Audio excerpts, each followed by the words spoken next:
that's how this whole mental health community, in my view, is built. It starts at that grassroots level by one person sharing their story with somebody else, who then shares it with somebody else. And suddenly there's a community of people who are open and honest and out there shattering the stigma. And sooner or later, hopefully in my lifetime, these conversations will become the norm, as opposed to, a couple people standing in the side of a room talking about their own struggles, or did you hear about my kids not doing so great? And but people will have that courage to just speak openly and honestly and say, "Yep, me too."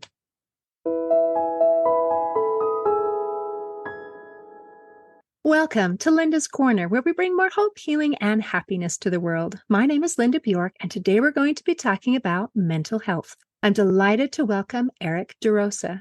Erik is a mental health advocate, speaker, author, podcast host, and the founder and CEO of From Survivor to Thriver.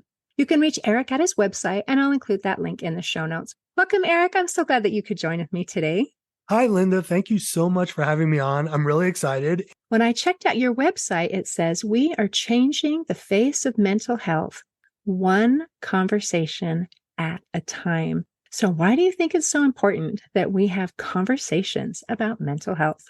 Great question. And yes, it was interesting how that came about. When we launched the podcast, I was on a friend's show. She had a radio show based in the UK.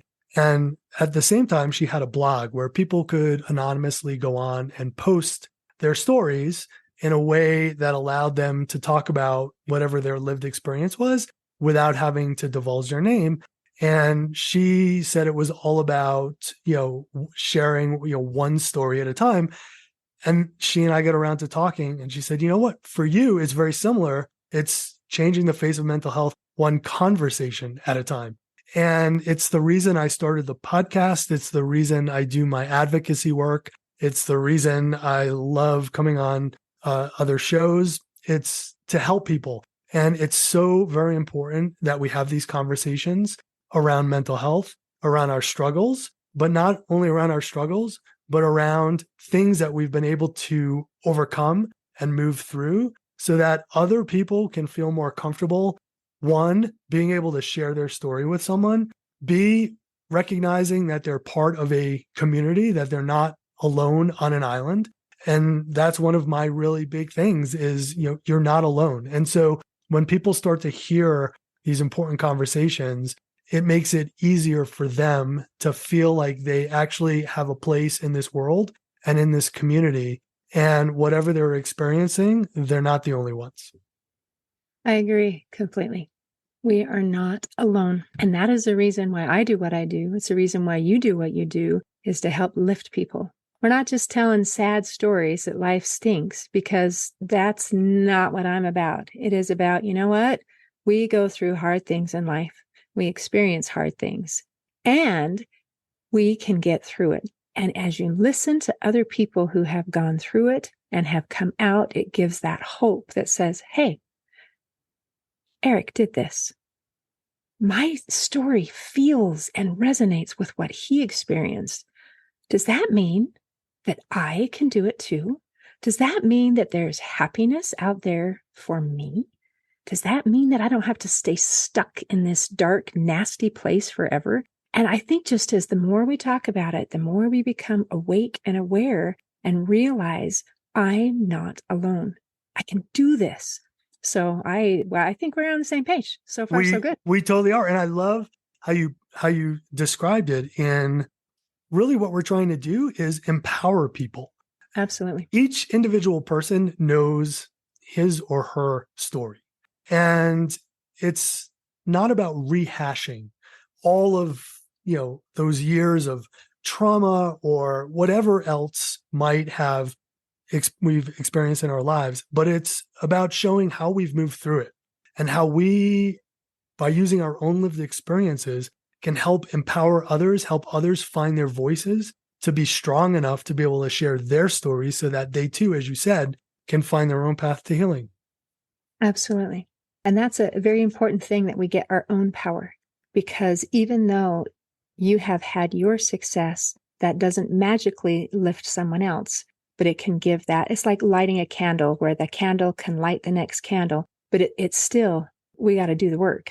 And so that's important to know is we want power within our listeners. We want power within the people that we talk to so that they can have their own awesome, wonderful, hey, now let me tell you my story of how I overcame, because we want to get out of the stuck and into the victory stories. That's what we're going for. So I would love to hear your story. So where should I begin? It is a story of a child growing up on the East Coast in a very small Massachusetts, a blue collar town. And, as far back as I can remember, age 7, I was struggling with severe anxiety and obsessive compulsive disorder. And as we had just talked about, I felt very trapped in a world in which I felt as though I was the only one, in which I felt as though I were broken. And I write about it recently that each day for me felt like this bubbling cauldron of dread. It's the best way that I could describe it. And I would spend most of my waking hours with thoughts spiraling around in my head, intrusive thoughts, unwanted thoughts that would then lead me to perform rituals and compulsions that so many of us might have heard about, where, for instance, I would have a horrible thought, which I would try to push away, and it would be like a bright, shiny object. It would come back right into the forefront of my mind. And in order to feel some sense of control over that and some comfort in what otherwise was a world of insecurity and not feeling safe, I would have rituals where I would do things in threes. And so I would turn the light switch on and off 3 times. I would check the door handle when I left the house 3 times to make sure it was locked. Those little things were really the only things that I felt as though I had any control over in my life. And that continued through my adolescent years, my high school years, college years, work years, so into my adult life. At the same time, I hid it extremely well. And so while I was struggling, I was always struggling in silence, and I never let anyone know. I joke with people now that I probably could have won an Oscar for the performance that I was playing.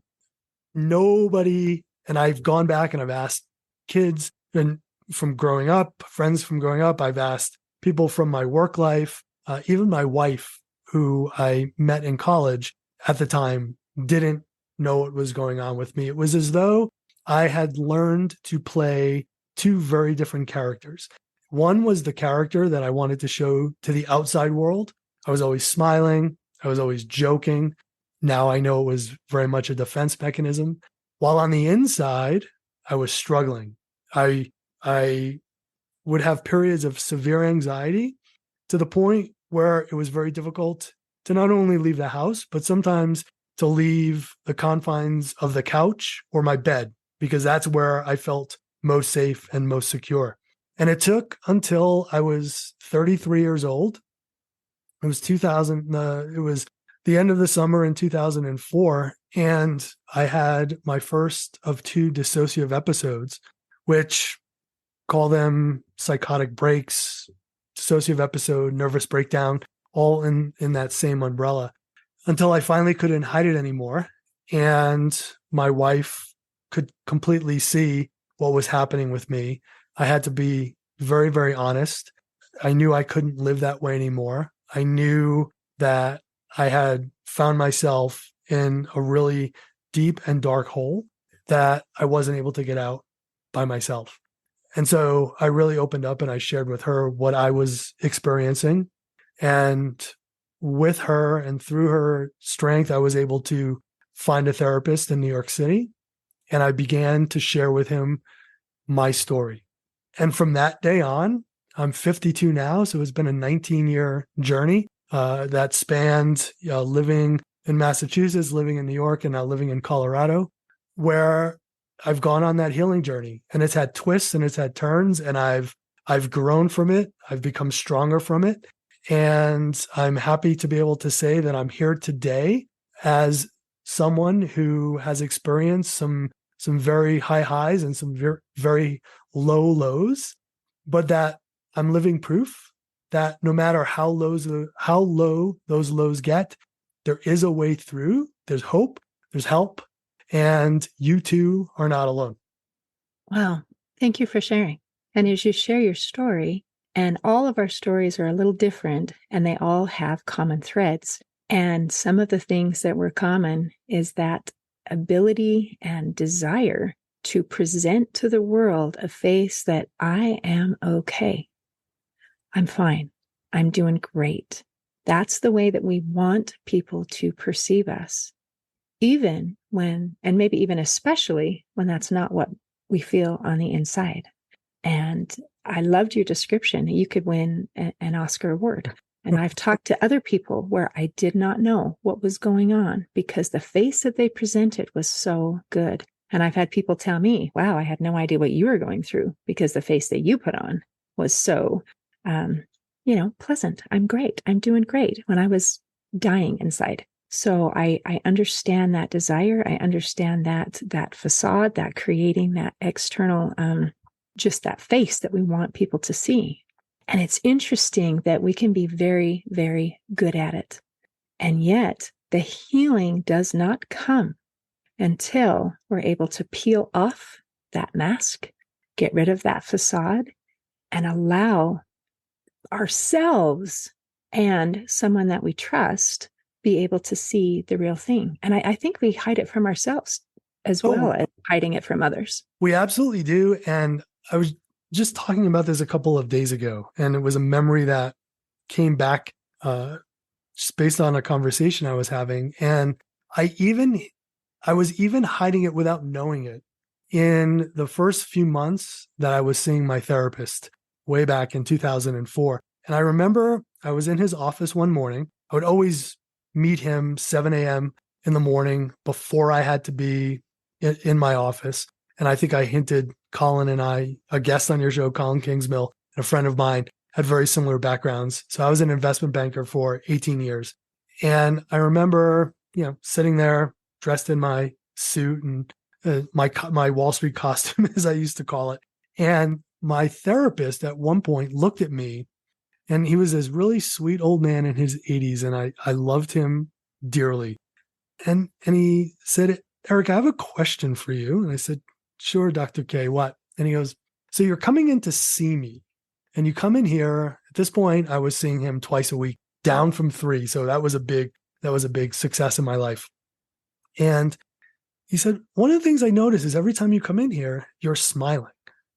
And he stopped, and I didn't say anything. And I said, really? He goes, yes. He goes, I find it really interesting that you're coming in here and you're struggling and you're here for help.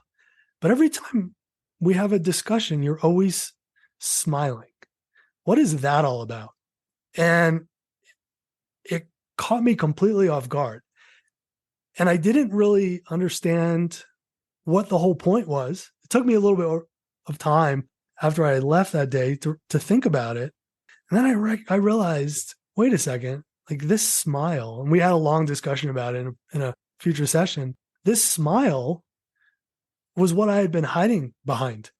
And I wasn't even being open and honest with him.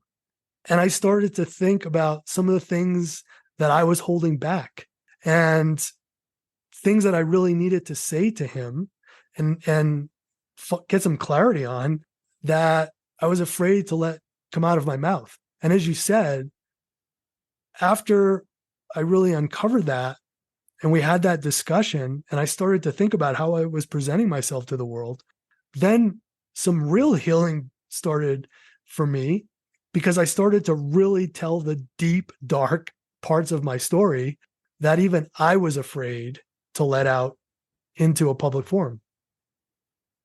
Absolutely. And it's a defense mechanism to sometimes to laugh it off. I had a horrible experience. Oh, just laugh it off. That was no big deal. And it's interesting. We want to be authentic. We want to have the outside and the inside match. But when we're all said and done, I would like my outside to be smiling and my inside to be smiling. I don't want to just say, oh, well, I'm miserable. Forget this trying to be happy thing anymore. Let's just be miserable. Mm-hmm. So I think being authentic is absolutely necessary. We need to become self-aware, and we need to be honest, and we need to be vulnerable. And I would like, when I become my authentic self and have the inside and the outside match, that they're both happy and not both miserable. Yes. And you brought up two words that I love and are such important words in my vocabulary, and it's authenticity and vulnerability. And I don't think you can have a conversation with one word and without the other, because in order to be your true authentic self, you have to be able to be vulnerable.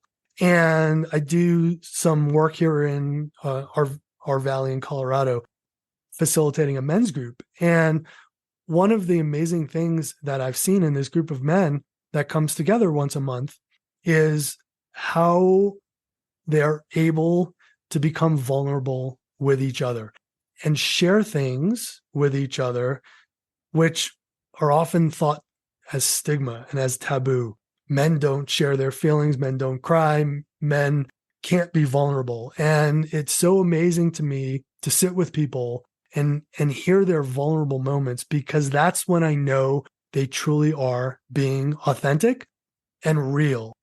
And that's when you can relate to somebody else and you can relate to their story, is when you really break down the walls and you get to know somebody on that real authentic level. And for me, it's been incredibly healing as well to discover that there are people within my own community who are struggling with some of the same feelings and some of the same issues. We might, as you said, no two stories are the same. They're like fingerprints. Each one is unique, but there are common threads that run through them. And to be able to have those authentic, vulnerable conversations is so, so powerful. And it's important in building that community of like-minded people who are looking to take these journeys and heal together. And that is so huge. And you have to have a safe space. And I love, as you're talking about these experiences, I just want to bring up the point that it is a men's group. And sometimes, I mean, we all have feelings, we all have emotions, we all have challenges, we all have experiences, we all have fears and hopes and dreams. But for some reason, it is a common, I guess, another stigma, another expectation that sometimes men feel like, that sounds funny, feel like they're not allowed to have feelings. It's like, no, we don't have those. In fact, if you have any, you're allowed to have two. And those are anger and lust. Those are the only two that are allowed. Anything else is not manly. You know what I mean? Mm-hmm. And so it is easier to deal with physical pain than it is to deal with emotional pain. And I don't know all of the reasons why that is. Part of it is we feel weak if we're not in control. We feel, I don't know. So I would love some more insight. Let's talk about men. Let's talk about men being allowed. First of all, is it okay if we acknowledge you're a man, right? Yes. Are you allowed? Do you have feelings? I absolutely do. Okay, good to know. Okay, so each and every day have feelings. Okay, is that okay? Are you allowed to have those? So, based on society's definition of a man, the old stigma, no. The reality of being a human being on this earth, absolutely. And that's, with all of the work I do, it all comes back to shattering stigmas. And one of these stigmas is exactly how you described it, that men, and if you listen to the typical male conversation, it usually takes place at the end of a day, sometimes at a bar, some other location.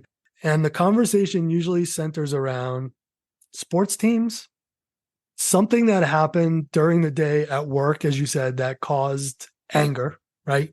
And in many ways, the anger and the victimhood. And the other is around, some sex conversation, wherever direction that goes in. And men have often felt like that's their lane. And the reality with men is, as we're brought up as problem solvers. And as a problem solver, in and of itself, men believe that whatever is going on in our lives, we can fix it. We don't need to tell somebody else. We can fix it on our own. We, just like, in my world of being a banker, A plus B equals C. Doesn't equal D, doesn't equal E. That equation always adds up. In the real world, it doesn't.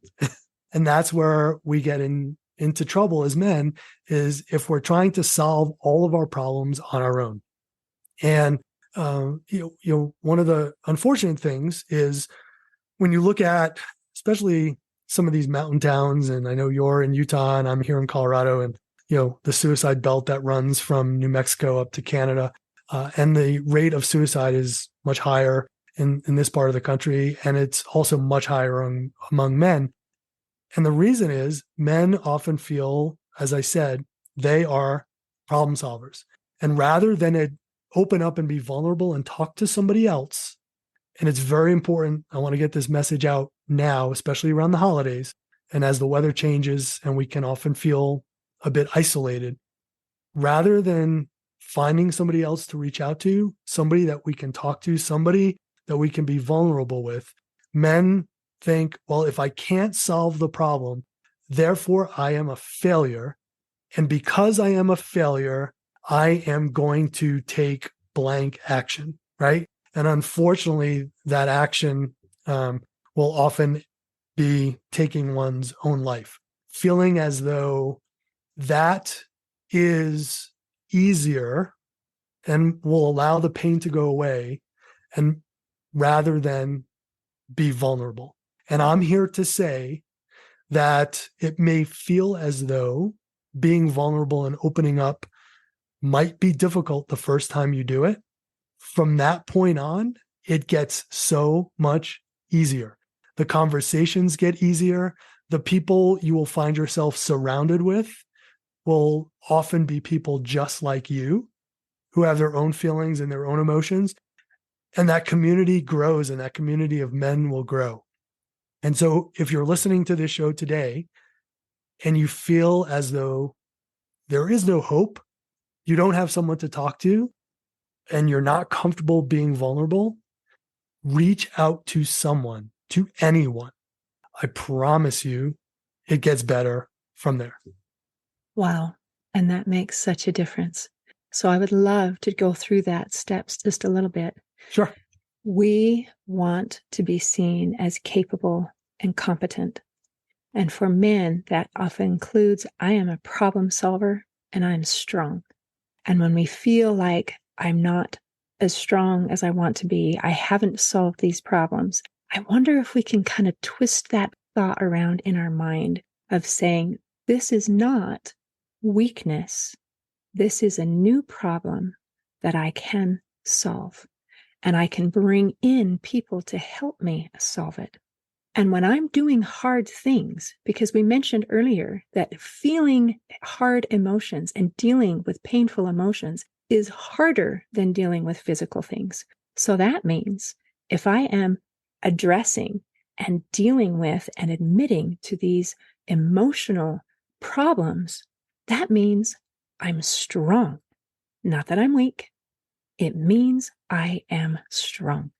And I think that would be very helpful if we could feel that way, that I'm doing something hard. And when I'm doing something hard, it makes me stronger. And the cool thing is, you said, and as we talk, it becomes easier. It can feel like you're carrying the entire world on your shoulders, and it's heavy. And when we can set that down, oh my gosh, we feel so light. This is amazing. You mean I don't have to carry the whole world? I don't have to hide everything. I don't have to pretend that I'm perfect and that I have all the answers. It's okay that I'm working toward a solution like everybody else is. Wow, that is liberating. So liberating. And I'll bring up an analogy. I'll use one of my favorite sports growing up and to watch now as an adult, and it's baseball. And it's no coincidence that in the sport of baseball, there's a team. There are 9 players on the field. No one player can go out there by himself and play all 9 positions. And it's the same thing when it comes to our mental health. You need to have a team of people around you, a community of people around you that you can lean on and that can lean on you in order for all of you to get stronger. It's just like baseball has spring training, people get together, you get back into the swing of things, you play a 162 game season with the hopes of getting to the playoffs and winning the World Series. Well, it all starts in February in Florida or Arizona, and it moves all the way through now until November. And that team is together from day 1 through day 178, I believe, if you sweep all the playoffs. It's not a coincidence. And I like to talk often about vulnerability not being a weakness, but rather vulnerability being a strength. And if we look at, as you said, Linda, vulnerability being a strength, like anything else, the more you become vulnerable and the more times you become vulnerable, the stronger you get. And the stronger you get, the easier it is to share stories, the easier it is to be there for other people who may be struggling so that you can then not solve that problem for them, but listen to what they're experiencing and be able to empathize and be able to share in that experience so that they too can find a path to healing. Okay, that's awesome. And as you brought up I want to solve the problems, how do we work with that so that we can, because we talked about it a couple times. One is I'm a problem solver, and if I can't solve my problems, I just don't want to play the game. And if someone comes to me with a problem, I am supposed to have the answer. That's why they came to me, obviously. And so this is the go-to. How can I work with this rather than fighting? I don't want to chuck it and say, well, I'm not a problem solver because problem solving is useless, because it's not. How do I work with this natural tendency? So I think one of the things, and just using that very term problem solver, it doesn't mean problem answerer. It doesn't mean that we have to answer, that there's always a right answer and that we always have the right answer. More often than not, people are looking to be heard and to be seen. And what I've experienced in my advocacy work is when people share their struggles with somebody else and the person across the table from them is looking at every point to either interject or come up with an answer or try to solve what that person's going through, I can watch that person on the other side start to withdraw and start to shut down. And that's one of the things I think that often holds people back from wanting to share with other people, is this feeling of, if I'm going to get vulnerable and I'm going to talk about some of the things that are really I'm struggling with at my core, I want to make sure that the other person is truly listening and listening with their ears. And I'm not looking for an answer. I'm just looking to be heard. And it's so important within mental health. And that's why we have professionals, and it's the job of professionals, psychiatrists, psychologists, to be able to not always give that answer, but they're there to be able to help put a frame around things and help us think in a better way and help guide us toward an answer. When it comes to the non-professionals, all we can do and all we should be expected to be able to do is to listen and to empathize and to then maybe share parts of our own lived experience. So the person opening up to us says, hey, I'm not alone. I feel comforted knowing that other people out there are going through something I am. And that bond is created. And that's what's so very important. Love it. Okay. So I'm a problem solver. And now, as I'm opening up my awareness and understanding of how to solve problems, not just to answer them, I can help recognize that when you talk to me, you're not looking for me to solve the problem. The thing that you need is to be heard. So that is the problem that I'm solving when I listen. Mhm. I did Yep. it. Did it. I solved the problem. I heard you. I saw you. Okay. And now the next step that I can do as a problem solver is to say, wow, that sounds familiar. I've gone through things like that too. And then I've solved this problem of someone needs to be seen. They need to be heard, and they need to know that they're not alone. I think we put these things together, that can help satisfy some of the problem solver in me, if that's what I'm trying to soothe. Yes, no, absolutely. And I think, around, we're talking about the holidays, and often people might be separated from family, whether it's because of distance, or because there's been some sort of reason, right, for a separation, or family members, loved ones may no longer be with us. And people may be struggling and may not know how to verbalize it, or to whom to verbalize it. And so during this time of year, it's important, reach out to your friends, reach out to your neighbors, invite them over, whether it's just, to share a cup of coffee, or if you're one of these people that loves to have, a big gathering at your house, invite somebody over, and you'll be amazed at what that person might share with you.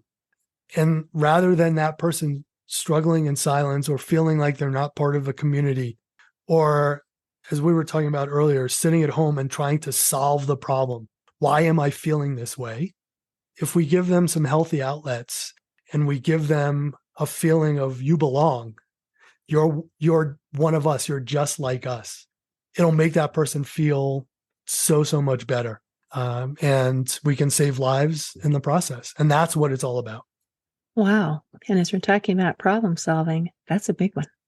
That is so important, that people stay alive, that they want to stay alive, that they have that hope to keep going. Is it okay? Can I hear your equilateral triangle? Can you? You absolutely can. So the equilateral triangle of healing, how this came about is about 2 years ago. I was in a really dark place, and I was working with my therapist. I had just been diagnosed with childhood emotional PTSD. And it was a diagnosis which, I ended up with at 50, changed my life for the better, because it was the first time where I could look at myself and say, you have a thing. It's not just symptoms. And we were treating symptoms for a very long time, but you actually do have a thing. And with that thing, just like any other type of physical illness, symptoms come with that, and the symptoms can then be treated. And so I started looking at it from a completely different perspective. Also, what I did is I dove in, head first into the deep end, and I said, this time is going to be much different. I am going to look at all of the different avenues that will allow me to heal on this journey. And so I had heard so many people talk about the toolbox, and people have their toolbox. And when you're struggling with something, they reach into the toolbox and pull out whatever that tool is and use it, and then you put it back. And I thought, that's great and all, but maybe it's not just one tool at a time. Maybe we need different tools to be able to use. And I started thinking about, for me, it was 3 very different aspects. And so I thought, well, it's kind of like a triangle, and it's like an equilateral triangle where all sides are equal and all angles are equal. No one side or angle is more important than the other, but they're all equally important, because if we take and we pull out one side of that triangle, the whole triangle collapses. And so the equilateral triangle is based on 3 different points. One is what I call the traditional Western. So for me, it's having my psychologist and psychiatrist and medication that allows me to, get up and go through each and every day and be happy and joyful. And then there's what I call the Eastern corner, And that Eastern corner, which was new for me back 2 years ago, included meditation and mindfulness and Reiki, which I absolutely fell in love with.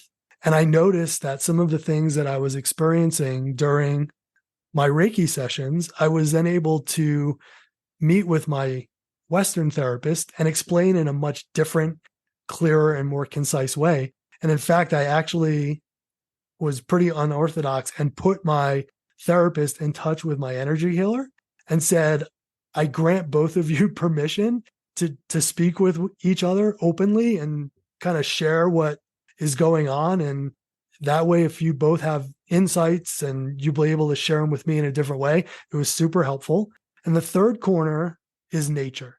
And it's the whole reason that my wife and I moved here to Colorado 12 years ago is I found such healing in nature. And we talked before we came on, Linda, for me, skiing is more than just a passion.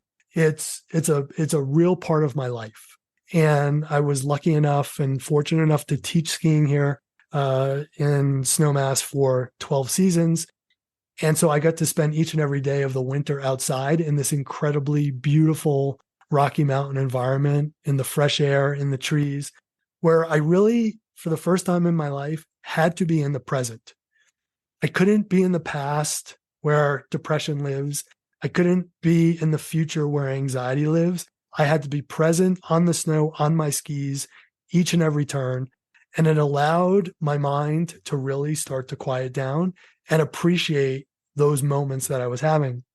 And so for me, it's skiing in the wintertime, downhill skiing, cross-country Nordic skiing, and then in the summer and spring and fall, it's mountain biking.